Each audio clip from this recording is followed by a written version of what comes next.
6 cans of Narcan. That's what it took to bring me back. Not 1, not 2, 6. Most people wouldn't come back from that. Most families bury that story instead of telling it on a live stream. But before I tell you what happened on that floor, I need to take you somewhere else first. I need to take you back to the house parties, the kitchen tables, because that's actually where this story really starts. Not with me, but before me. Picture a kitchen table in a house that's too quiet for how many people used to fill it. Picture a house party that there's just not the same energy in anymore. That's the house I grew up. That's the house I was walking into. That's the house that I partied at. And at that table, over the years, at those parties, I watched grown men who I loved, men who used to pick me up and toss me in the air, slowly turn into men that couldn't get through a Tuesday without something in their hand. My uncle, my mother's brother, I watched them go from laughing loud enough to shake the walls to sitting quiet at the same table with eyes that weren't fully in the room anymore. Nobody explained it to me. Nobody sat as a little kid down and said, this is a disease. This is generational. This started before any of us, and it's going to keep going unless somebody stops it. I was never told nothing like that. I just watched it happen. One uncle at a time. Like weather. Like something you don't fight. You just survive.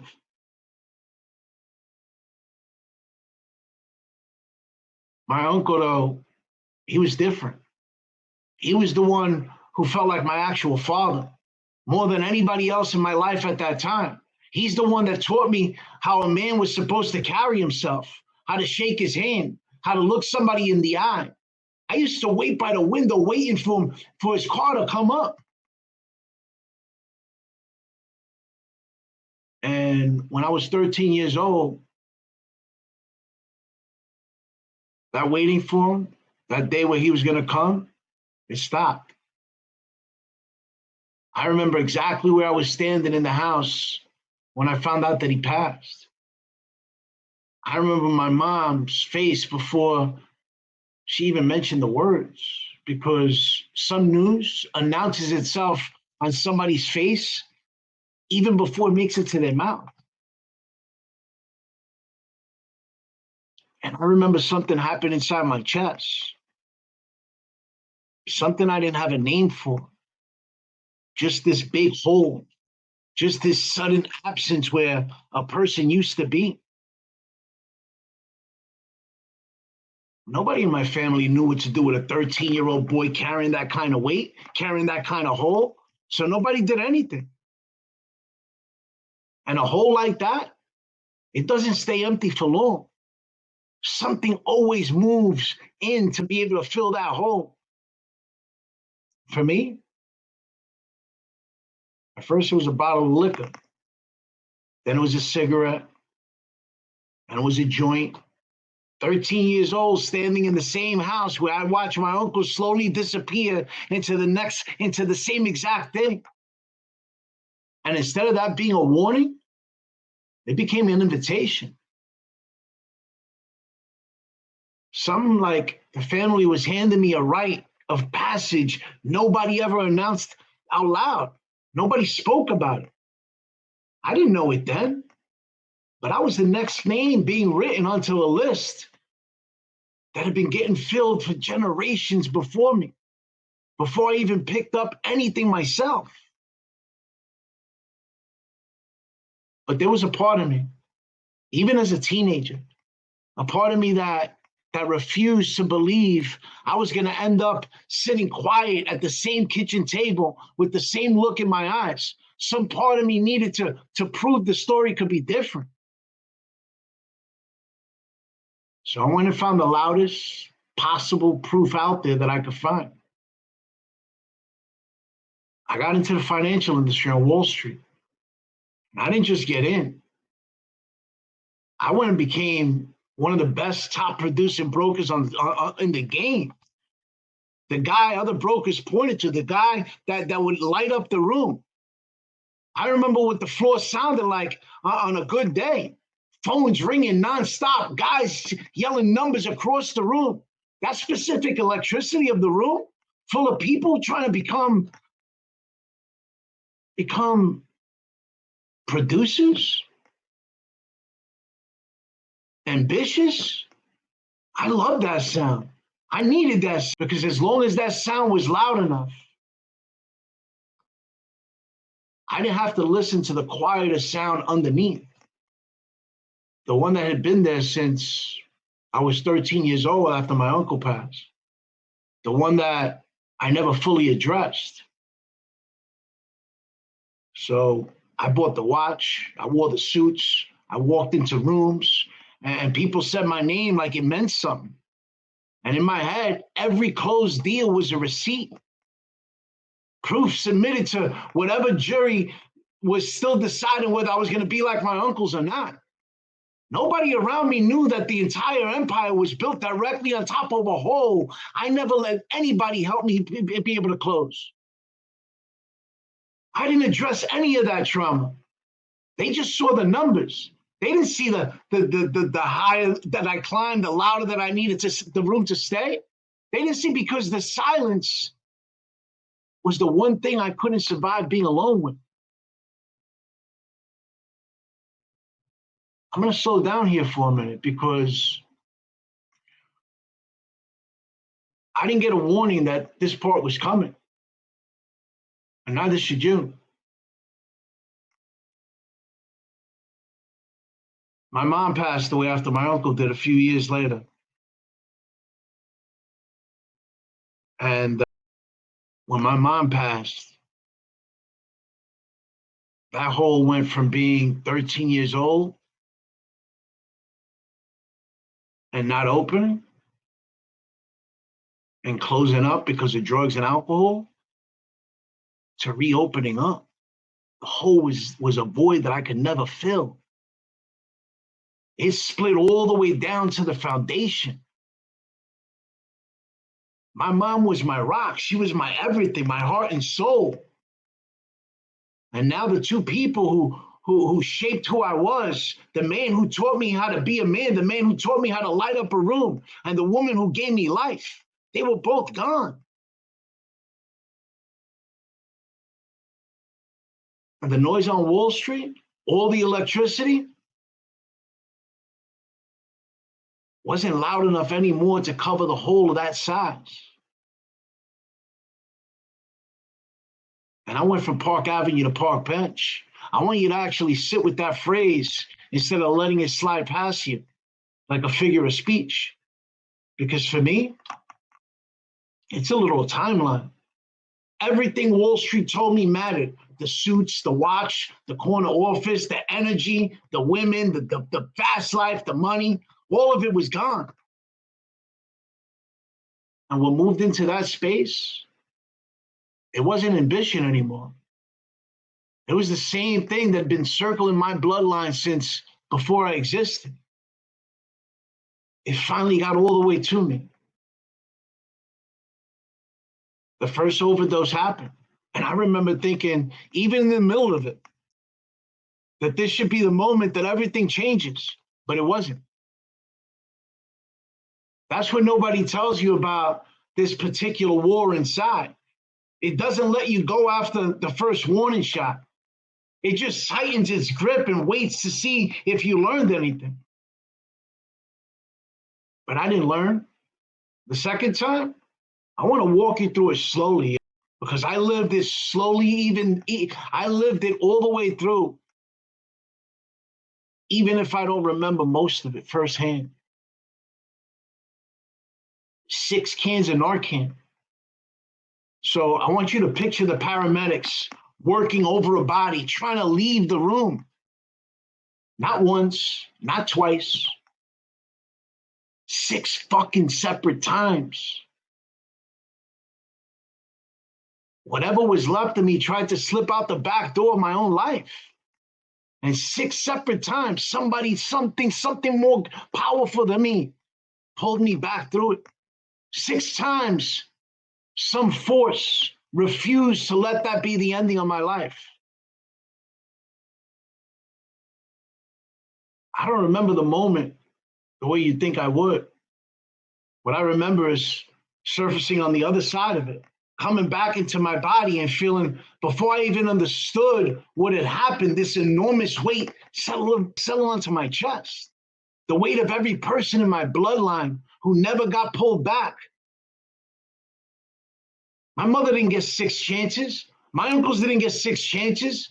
And here I was breathing with every statistic in the room out there said that I should be fucking dead. I sat with that question more times than I could count. Why me? Why did I get to keep breathing when people I loved, people who probably fought just as hard as I did, they didn't get to? And the only answer that ever fucking landed, the only one that actually holds weight, is that whatever you want to call your higher source, God, the universe, the infinite intelligence, whatever you believe, God knew that my story wasn't done yet. Something bigger than the hospital room made a decision in that moment. The chain was going to end with me instead of continue on through me.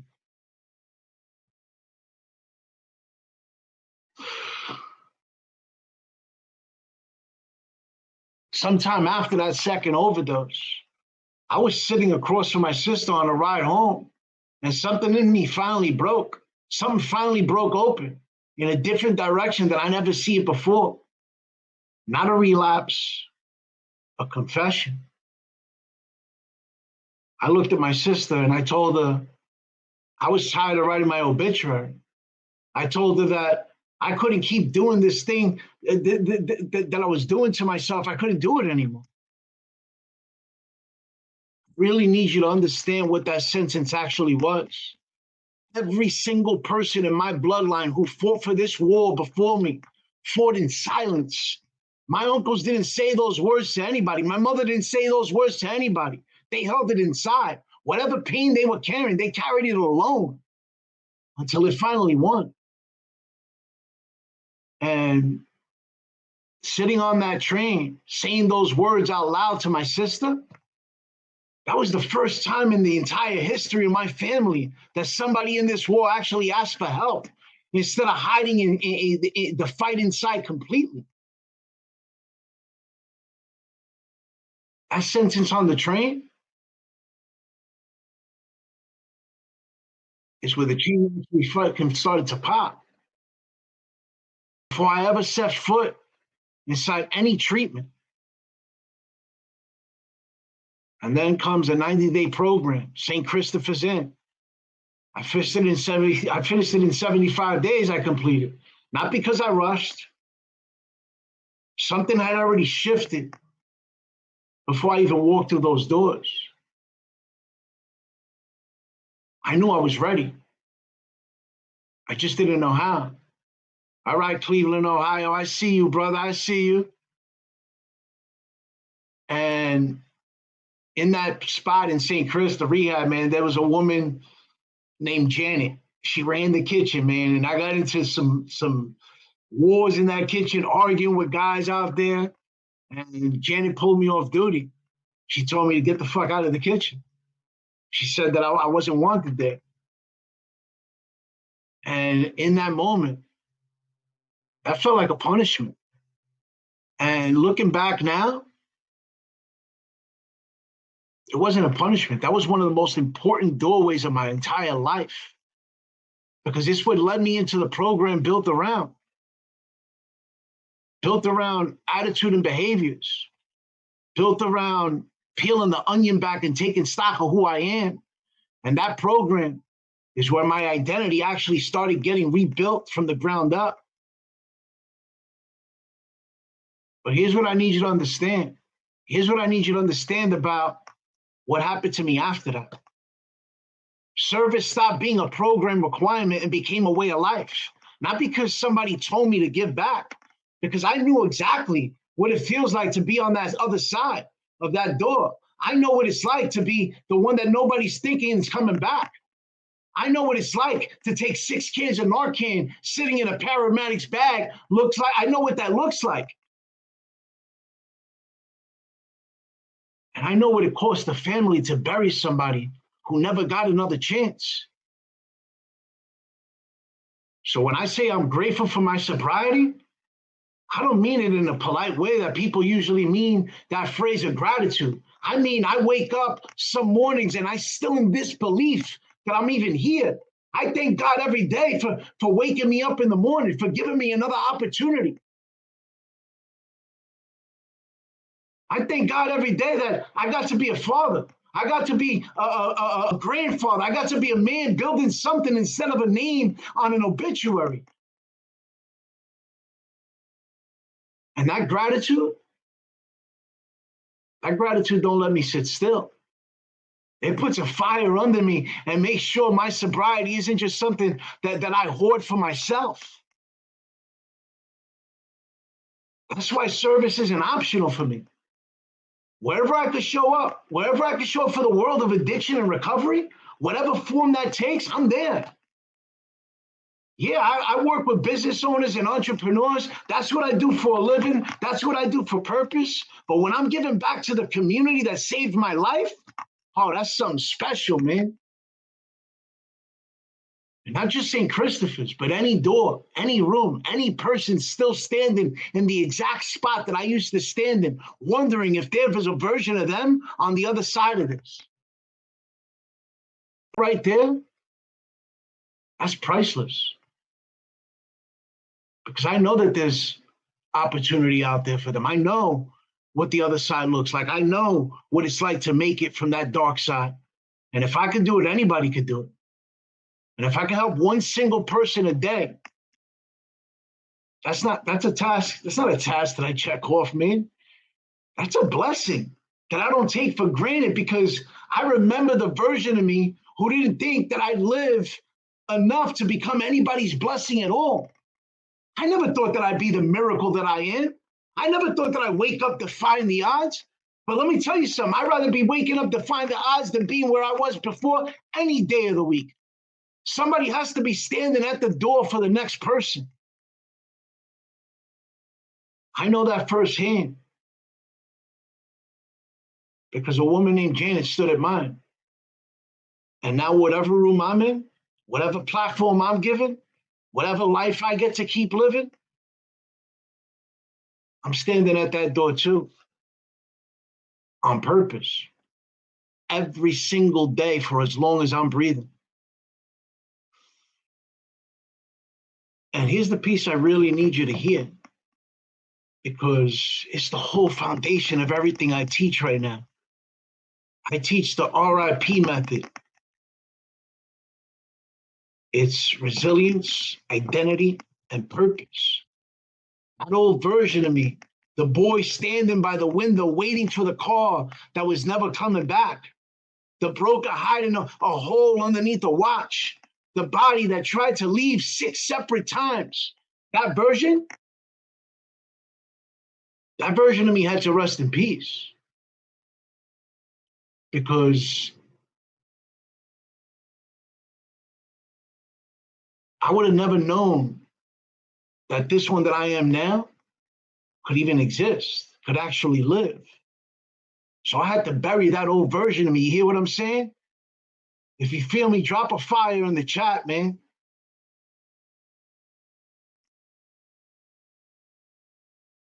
That's not a metaphor. It's not a metaphor that I made to sound clever. That's literal mechanism, y'all. Surviving 6 cans isn't enough on its own.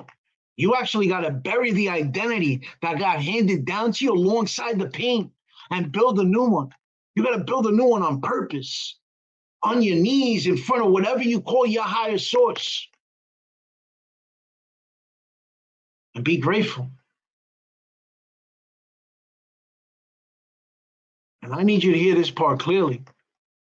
because this is the part that changes everything for you, not just for me. I was never a victim of my bloodline. Neither were my uncles, neither was my mom. None of us ever were powerless against what we were born into. What happened is we didn't know that the power was already there. Nobody handed a blueprint. Nobody told us that circumstances don't get the final vote. Conditions don't get the final vote. The pattern doesn't get the final vote. The only thing that gets a vote is whether you align yourself with something greater than yourself, bigger than your pain. For you, whether that's God, the universe, the infinite intelligence, whatever you believe. The moment I stopped trying to outrun my bloodline with money,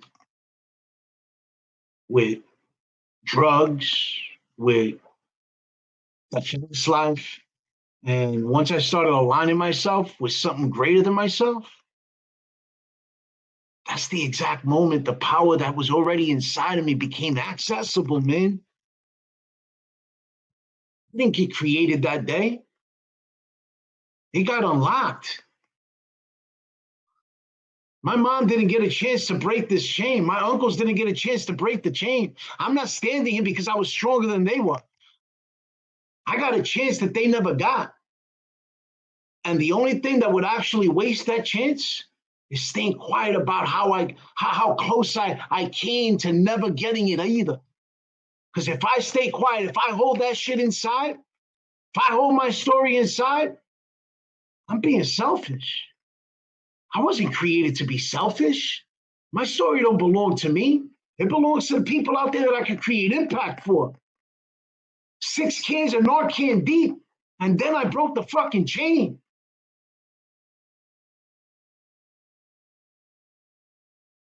Maybe your bloodline doesn't look like mine. Mine showed up as drugs and alcohol.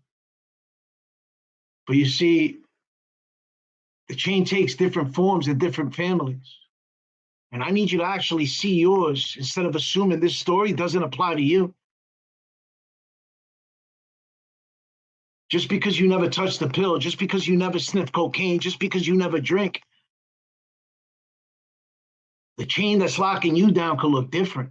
Maybe your chain is generational debt, where nobody in your family ever learned how to build wealth, only how to survive paycheck to paycheck, living that survival life. And you quietly accepted that that's just how it is.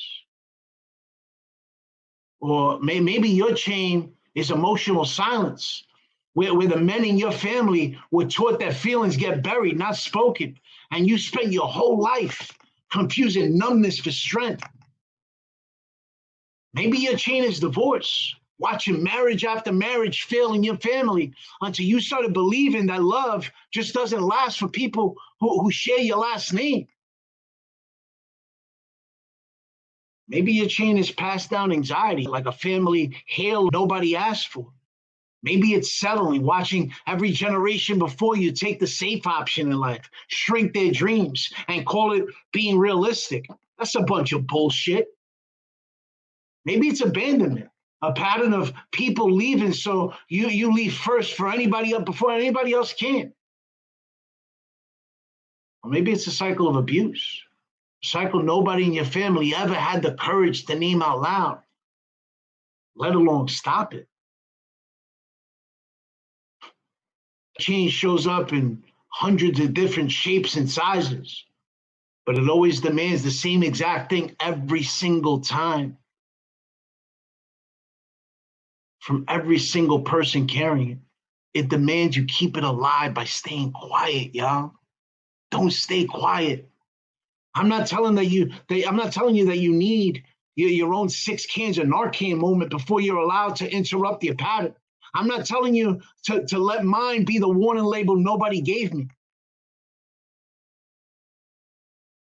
I'm telling you that nobody gave me that warning sign. Nobody told me, hey, here's the warning. There was no bottle with a label on it. If something in you just recognized this story that hit you a certain way, Don't just sit with it. Share it. Don't let somebody else have to look for a warning sign that doesn't fucking exist. Because somewhere in your circle right now, there's somebody out there carrying the exact same weight that I carry, if not maybe even worse. Somebody sitting quiet at their own kitchen table, watching the same pattern move through their bloodline. They just don't know that chain is breakable. They just haven't heard anybody say, you could break the chain. You could do anything you put your mind to. So you sharing this could be the one thing that reaches out to them before their 6 cans of Narcan moment, before their Park Avenue to Park Bench moment, before they become the next name on a list that didn't have to keep going. I'm not asking you to share this for me. Share it because somebody in your bloodline or somebody in theirs is still waiting for permission to believe that they can't break their own chain. Be the reason that they finally hear it. Be the reason that they finally break it.